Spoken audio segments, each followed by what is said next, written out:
তো কেমন ছো বন্ধুরা? আশা করি সবাই ভালো আছো। আচ্ছা,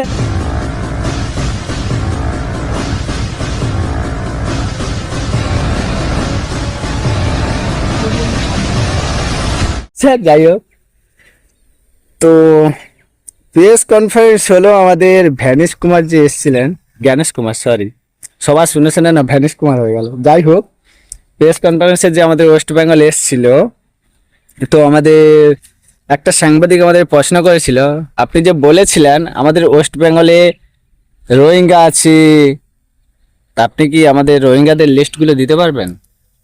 তো ভ্যানিশ কুমার ভ্যানিশ হয়ে গেল, মুখ পুরো চুপ হয়ে গেল। অ্যাকচুয়ালি বুঝতে পারলাম না উনি কি করতে চাইছেন। একটা একটা জিনিস তো উনি প্রুভ করে দিয়েছেন, উনি পুরোপুরি বিজেপির সাপোর্ট নিয়ে বিজেপিকে জেতানোর চেষ্টাই করে যাচ্ছেন। কারণ ইলেকশন কমিশন কেমন হওয়া উচিত? ইলেকশন কমিশন নিরপেক্ষভাবে হওয়া উচিত, না কোনো দলের সাপোর্ট করবে। কিভাবে এতগুলো ভোটার বাদ যায়, কিভাবে এটা সম্ভব? এই এতগুলো ভোটার, মানে এতগুলো ভোটারকে বাদ দিয়ে প্রুভ করে দিল, মানে আমাদের নাম ভুলে যাচ্ছে। যাই হোক, ভ্যানিশ কুমারই তো সবাই বলে, ওই নামটাই মনে আছে, জ্ঞানেশ কুমার। যাই হোক, এতগুলো ভোটারকে বাদ দিয়ে প্রুভ করে দিল বিজেপির হয়ে লড়ছে।